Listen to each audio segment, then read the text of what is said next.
சென்னை மற்றும் புறநகர் பகுதிகளில் பலத்த காற்றோடு கனமழை. கிண்டி, வேளச்சேரி, தரமணி, பல்லாவரம், பொழிச்சலூரில் மழை.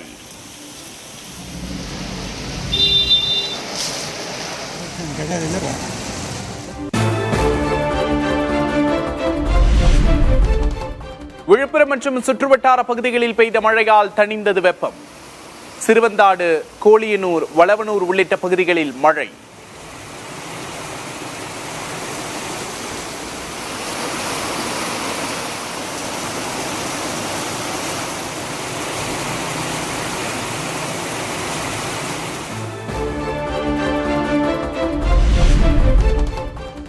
கோவை மாவட்டத்தின் மலைப்பகுதிகள், நீலகிரி மாவட்டத்தில் நாளை மற்றும் நாளை மறுநாள் கனமழை. இதர மேற்கு தொடர்ச்சி மலை மாவட்டங்களில் லேசான மழை பெய்யும் என்று வானிலை மையம் தகவல்.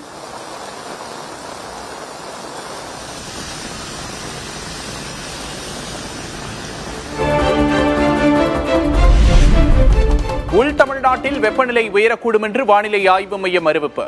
அதிகபட்ச வெப்பநிலை இயல்பை விட 2 முதல் 3 டிகிரி செல்சியஸ் அதிகமாக பதிவாகும் என்று தகவல்.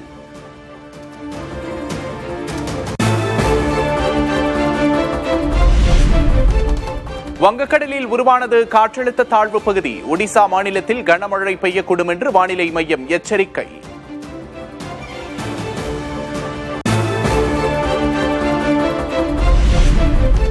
ஒடிஷா மாநிலத்தில் கனமழையால் இயல்பு வாழ்க்கை பாதிப்பு. குடியிருப்புகளை வெள்ளம் சூழ்ந்ததால் மக்கள் கடும் அவதி.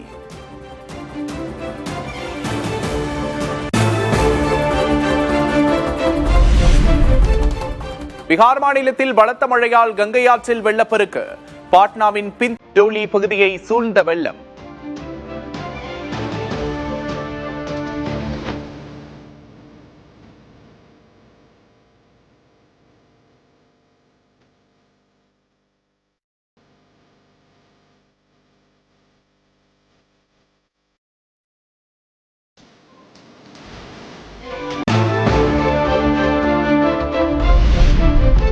உத்தரப்பிரதேசம் ஹாப்பூரில் கங்கை நதிக்கரையோர கிராமங்களை சூழ்ந்த வெள்ளம். பாதிக்கப்பட்ட மக்களுக்கு நிவாரணப் பொருட்களை வழங்கும் பணி தீவிரம்.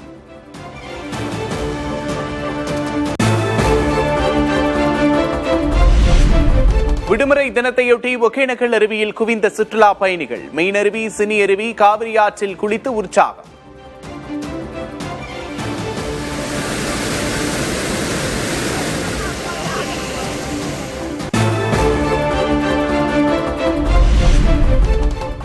உத்தரப்பிரதேசத்தின் பிரயாக்ராஜில் கனமழையின் காரணமாக யமுனை ஆற்றில் வெள்ளப்பெருக்கு. ஆற்றின் நடுவே பாறை குன்றின் மீதுள்ள சிவன் கோவிலை சூழ்ந்தவாறு பாயும் வெள்ளம்.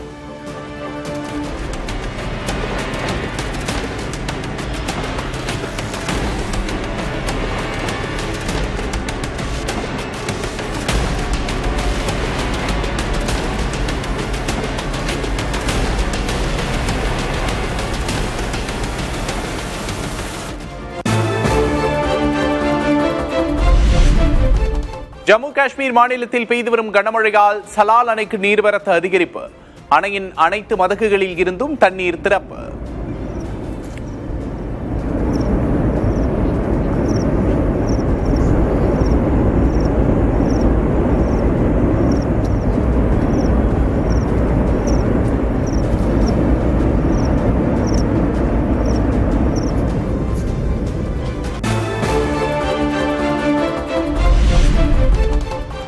இமாச்சல பிரதேசம் மண்டியில் பயங்கர நிலச்சரிவு. வீடுகளில் இருந்தவர்கள் முன்கூட்டியே வெளியேற்றப்பட்டதால் உயிர் சேதம் தவிர்ப்பு.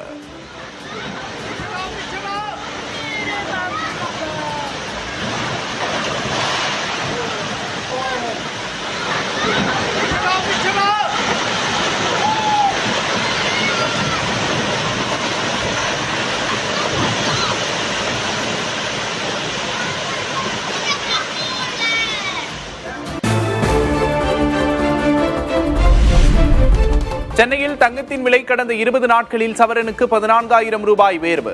நாளுக்கு நாள் தங்கத்தின் விலை அதிகரிப்பதால் சாமானிய மக்கள் அதிர்ச்சி.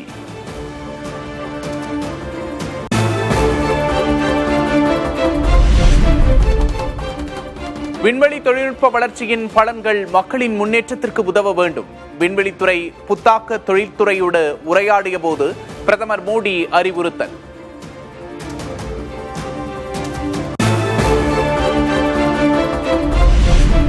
பெண்களுக்கு எதிரான வன்முறைகளே அவர்களின் வளர்ச்சிக்கு தடைக்கல்லாக இருப்பதாக ராகுல் காந்தி பேச்சு. ஆணாதிக்க மனோபாவத்தை உடைத்தெறிந்து முன்னேற இணைந்து செயல்பட வேண்டும் என்று மாணவியர்களுடனான கலந்துரையாடலில் அழைப்பு.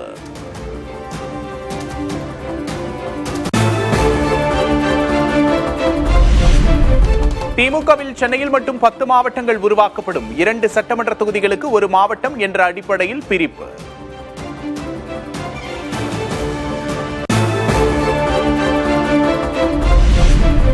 இன்னும் 2 ஆண்டுகளில் அண்ணா அறிவாலயத்தை வெள்ளையடித்து வாடகைக்கு விடும் நிலை வரும் என்று அமைச்சர் நிர்மல்குமார் விமர்சனம்.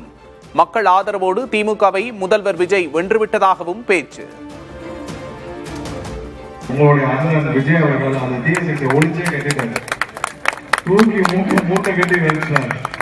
இனிமேல் அந்த அறிவாலயத்தை வெள்ளையடிச்சு வாடகைக்கு தான் வந்தோம். அறிவாலயத்தை இன்னொரு 2 வருஷத்துல பாத்தீங்கன்னா ஒவ்வொரு பொருளும் அறிவாலயத்தை வெள்ளையடிச்சு புதுசா வெள்ளையெல்லாம் அடிச்சு பார்ட்டிஷன் தான் போட்டு வாடகை விட்டுட்டு நீட்டா அந்த குடும்பம் உட்காந்து சம்பாதிக்கிறாங்க. வேற எந்த வாய்ப்பும் இல்லை.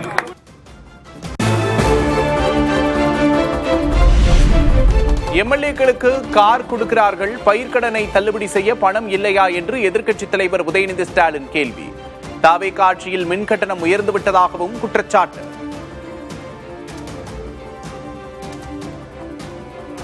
அரசு கிட்ட நிதி இல்லைன்றாங்க. ஆனா என்ன பண்ணிருக்கிறாங்க, ஆளுங்கட்சி இருக்கக்கூடிய சட்டமன்ற உறுப்பினர்களுக்கு கார் வாங்கி கொடுக்கறதுக்கு இந்த அரசு முடிவு பண்ணிருக்கு. அதற்கு எங்கிருந்து வந்தது இப்போ நிதி?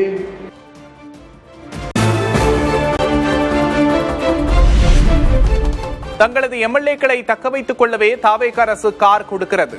அரசு கடனில் தத்தளிக்கும் சூழலில் மக்கள் வரி பணத்தில் கார் வாங்கி கொடுப்பதா என்றும் அமமுக பொதுச் செயலாளர் டிடிவி தினகரன் கேள்வி.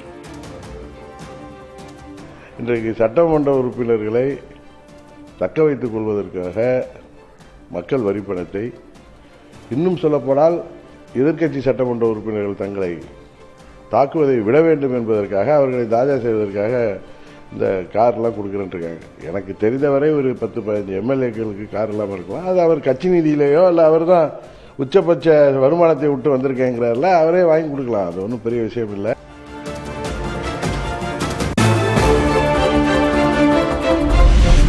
அமமுக அதிமுக வேறு வேறு அல்ல என்று அமமுக பொதுச் செயலாளர் டிடிவி தினகரன் புதிய தலைமுறைக்கு பேட்டி. மீண்டும் ஜெயலலிதாவின் ஆட்சி வருவதற்கு அனைவரும் ஒன்றிணைந்து இருக்க வேண்டும் என்றும் கருத்து.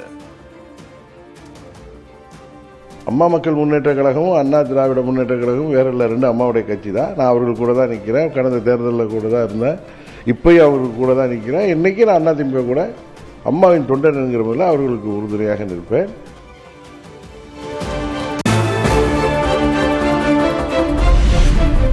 முதல்வர் விஜய் வருங்காலத்தில் நாட்டின் பிரதமராவார் என்று பேசத் தொடங்கியுள்ள தாவேக அமைச்சர்கள். தாவேகாவினரின் எதிர்கால பயணம் குறித்து அமைச்சர் ஜெகதீஸ்வரி பேச்சு.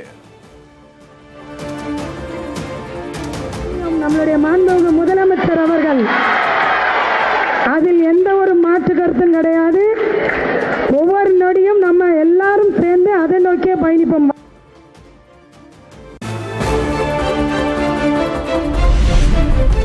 தாவேகாவினரின் செயல்பாடுகளை விமர்சித்த காங்கிரஸ் மாநில தலைவர் மாணிக்கம் தாக்கூர், விஜய் ரசிகர் மன்ற மனநிலையிலேயே தாவேகாவினரின் கருத்துக்கள் இருப்பதாக பேட்டி.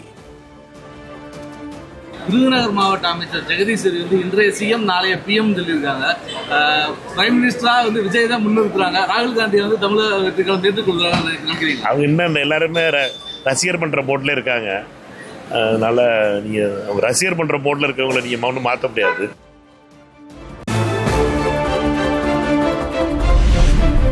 தாவேகாவினர் குறித்த மாணிக்கம் தாக்கூரின் கருத்துக்கு அமைச்சர் நிர்மல்குமார் பதில்.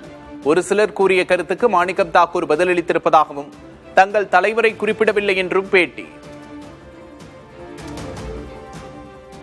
ஒரு சில பேர் கொடுத்த பேட்டிக்கு அடிப்படையில் சொல்லியிருக்காங்க. அது எங்களுடைய தலைவர் இப்போ குறித்ததில்லை, பேட்டியின் அடிப்படையில் ஒரு சில பேர் கொடுத்த பேட்டியில் ஒரு சில பேர் கொடுத்த பேச்சில் இருக்கு.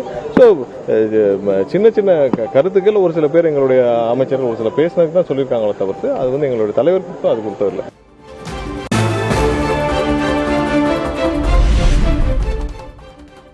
நாடாளுமன்றத்தில் எங்களுக்கு பிரதிநிதிகள் கிடைத்ததும் இந்தியா கூட்டணியில் இணைவோம். எம்பிக்கள் இல்லாமலும் சேரலாம் என்றால் 1000 கட்சிகள் கூட்டணியில் இணையும் என்றும் அமைச்சர் நிர்மல்குமார் பதில். இப்போ இந்தியா கூட்டணி இருக்கவங்க எம்பிக்கள் இருக்கிற கட்சிகள் மட்டும் தான். இப்போ எல்லா கட்சியும் சேர்த்தாங்கன்னா இப்போ பிரதிநிதித்துவம் இல்லாத கட்சிகளை சேர்த்தால் அவங்க ஒரு 1000 கட்சியாவது சேர்க்க வேண்டியது. ஸோ அதனால் வந்து அவங்க இந்தியா கூட்டணியில் யார் யார் எம்பிக்கள் பிரதிநிதிகள் எம்பிக்கள் எல்லாம் சேர்ந்து முடிவெடுக்கக்கூடிய பிரதிநிதித்துவம் இருக்கிறதுக்காக அதை வச்சுருக்காங்க. அது எம்பிக்கள் எங்களுக்கு வந்த பிறகு நாங்கள் கண்டிப்பாக அந்த இதில் வந்து இணைந்து சேர்ந்துருவோம்.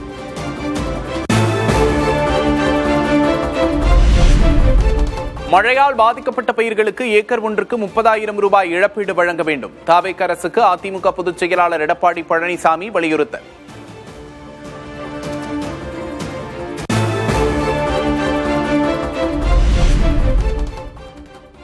அதிமுக எம்எல்ஏக்கள் 10 பேர் தாவேகவில் இணைய தயாராக இருப்பதாக அமைச்சர் செங்கோட்டையன் பேச்சு. அதிமுகவின் நிலைமையை பார்த்து ஏற்கனவே 6 பேர் தாவேகவுக்கு வந்துவிட்டதாகவும் கருத்து. நீ 47 6 குறைஞ்சி போச்சு, ஒன்று 10 ரெடியாக இருக்கு. இது தெரியாது, அந்த 10 வந்தால் முடிஞ்சு போச்சு. அது இல்லைன்னா 25 பேர் ஒட்டுக்கா வரக்கு ரெடி ஆகிட்டாங்க. இதெல்லாம் நடக்குது, அப்புறம் தான் தெரியும் இவர்களுக்கு.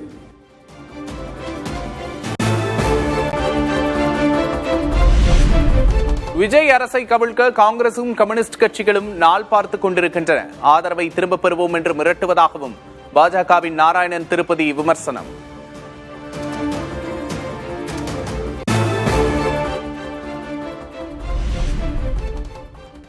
உண்மையான பிரச்சனைகளை பற்றி விவாதிக்க தகுதியில்லாதவர்கள் தனிப்பட்ட வாழ்க்கையை தாக்கி பேசுவதாக அமைச்சர் கீர்த்தனா காட்டம்.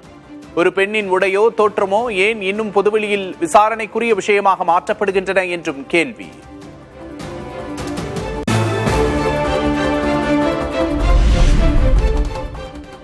திருவையாறு அருகே அம்மன் கோவில் பூமி பூஜை விழா. முன்னாள் குடியரசுத் தலைவர் ராம்நாத் கோவிந்த் அடிக்கல் நாட்டினார்.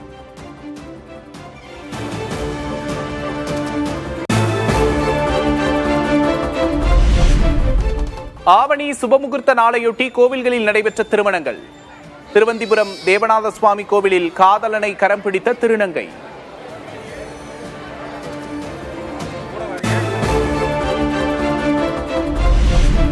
தமிழகத்தின் பல்வேறு மாவட்ட கோவில்களில் குடமுழுக்கு விழா கோலாகலம். திரளான பக்தர்கள் பங்கேற்று வழிபாடு.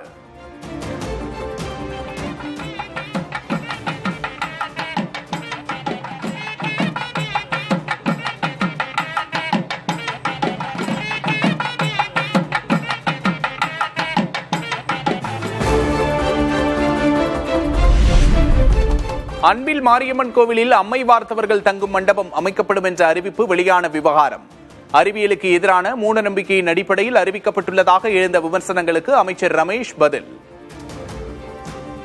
அம்மை வார்த்தவர்கள் என்ன பண்ணுவாங்கன்னா, அது சரியாயிடுச்சுன்னா கோவிலில் வந்து தங்கி வழிபாடு செஞ்சுட்டு போவோம்னு வந்து வேண்டுதல் வைப்பாங்க. அதன் அடிப்படையில் அந்த மண்டபத்தை அனௌன்ஸ் பண்ணோம். நடுராத்திரி 12 மணிக்கு எந்திரிச்சு மொத்த திமுகவுடைய இணையதள உடன்பிறப்புகளும் என்ன பண்றாங்கன்னா, அம்மை வார்த்தவர்களை போய் அந்த மண்டபத்தை தங்க வைக்கிறீங்களே, இந்த நோய் பரவிடாதா, மெடிசன்ஸ் வரலையா, இன்ஜெக்ஷன்ஸ் வரலையான்னு ரொம்ப அறிவாளித்தனமா நடுராத்திரி 12 மணிக்கு அறிவை வெளியில் எடுத்து வச்சு இப்படி ஒரு பிரச்சாரத்தை நைட்டு பண்ணிக்கிட்டு இருக்கிறாங்க.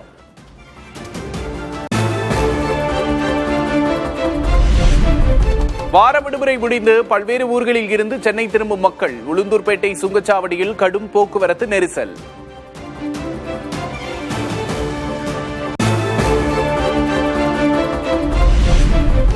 திருப்பூர் அருகே பனியன் கழிவு குடோனில் பயங்கர தீ விபத்து. கொழுந்துவிட்டு எரிந்த தீயால் புகை மண்டலம்.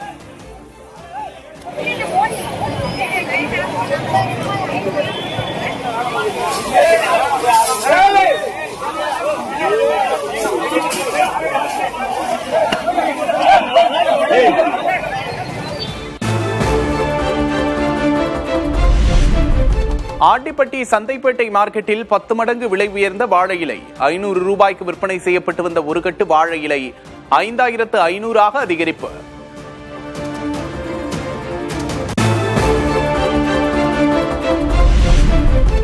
சர்க்கரை விலை உயர்வு எதிரொலி. புகழ்பெற்ற ஸ்ரீவில்லிபுத்தூர் பால்கோவாவின் விலை கிலோவுக்கு 80 ரூபாய் வரை அதிகரிப்பு.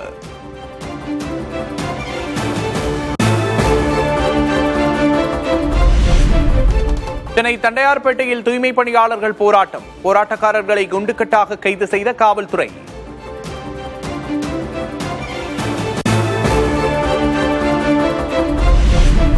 சென்னையில் போராட்டத்தில் ஈடுபடும் தூய்மை பணியாளர்களோடு பேச்சுவார்த்தை நடத்திய மாநகராட்சி ஆணையர். கோரிக்கைகள் தொடர்பாக முதல்வர் விஜயை சந்திக்க அனுமதிக்க வேண்டும் என உழைப்போர் உரிமை இயக்கம் கோரிக்கை. இந்த பேச்சுவார்த்தை என்பது முதல் கட்ட துவக்க கட்ட பேச்சுவார்த்தை நாங்கள் வரவேற்கிறோம். முதல் கட்டமாக இது நடந்திருக்கு. நாங்கள் குறிப்பாக எங்களோட கோரிக்கை முதலமைச்சர் ஜோசப் விஜய் அவர்களை, இந்த துறையினுடைய அமைச்சர் அவர்களை சந்திக்க வேண்டும் என்பது எங்களோட கோரிக்கை.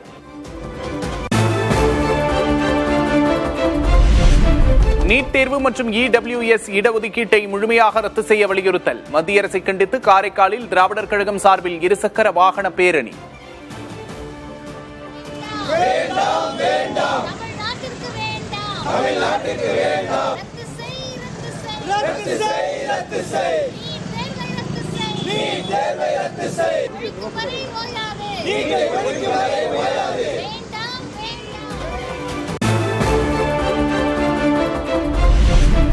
சர்க்கரை விலையேற்றத்துக்கும் எத்தனால் தயாரிப்புக்கும் தொடர்பில்லை.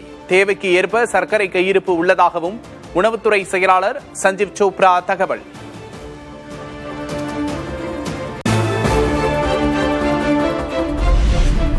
சத்தீஸ்கரில் நடைபெற்ற வேளாண் தேர்வில் எண்டோஸ்கோப் கேமரா மூலம் வினாத்தாளை கசியவிட்டது விசாரணையில் அம்பலம். கல்லூரி பேராசிரியர் மற்றும் 5 மாணவர்கள் கைது.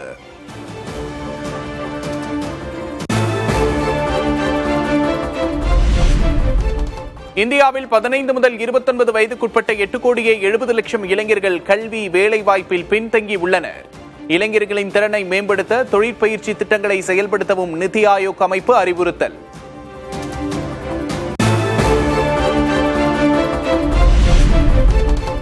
ஒடிசா அருகே பனாமா நாட்டு சரக்கு கப்பல் கடலில் மூழ்கி விபத்து. கப்பலுடனான தகவல் தொடர்பு துண்டிக்கப்பட்ட நிலையில் மாயமான 22 பேரை தேடும் பணி தீவிரம்.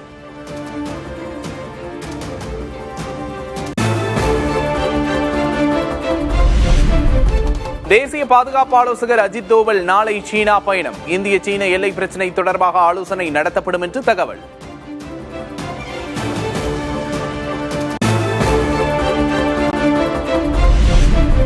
இடஒதுக்கீடு என்பது சலுகை அல்ல, உரிமை என்று மத்திய அமைச்சர் சிராக் பாஸ்வான் கருத்து. சமூக நீதியை இன்னும் வலுப்படுத்த வேண்டிய அவசியம் இருப்பதாகவும் பேச்சு.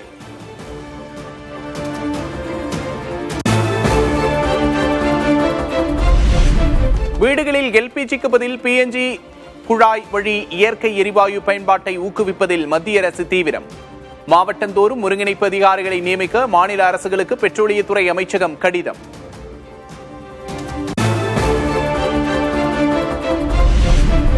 வெளிநாடுகளுக்கு செல்லும் பயணிகளின் போர்டிங் பாஸில் குடியேற்ற அதிகாரிகள் முத்திரையிடும் நடைமுறையை நிறுத்த முடிவு. செப்டம்பர் 1ஆம் தேதி நிறுத்தப்படுவதாக மத்திய அரசு அறிவிப்பு.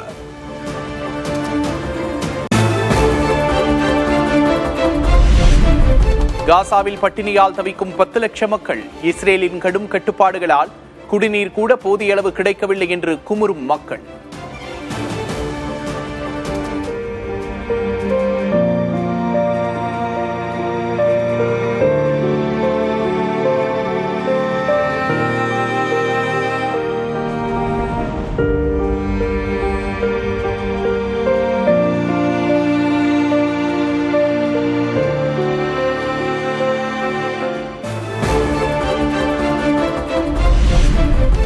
அமெரிக்காவின் நெவாடாவில் 10,500 ஏக்கர் பகுதியில் மரங்கள் செடிகளை அழித்த காட்டுத்தீ. குடியிருப்புகளை தீ நெருங்கும் நிலையில் ஹெலிகாப்டர் மூலம் தீயணைக்கும் பணி தீவிரம்.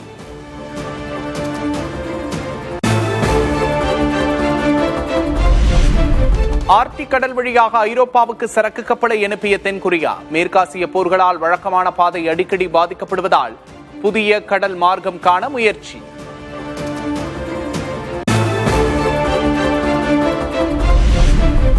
சீனாவின் பெய்ஜிங் நகரில் 2வது உலக மனித ரோபோ விளையாட்டுப் போட்டிகளின் தொடக்க விழா கோலாகலம். மனிதர்களைப் போல இசைக்கருவிகளை வாசித்து மைதானத்தில் கம்பீரமாக அணிவகுத்துச் சென்ற ரோபோக்கள்.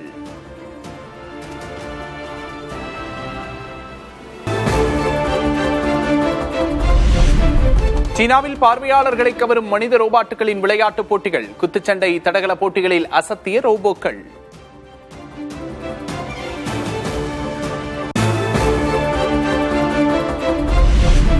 ஜப்பானில் ஒரே நாளில் 2 முறை நிலநடுக்கம். ஹொக்காய்டோ நகரில் ரிக்டர் அளவில் 5.9 பதிவான நிலநடுக்கம்.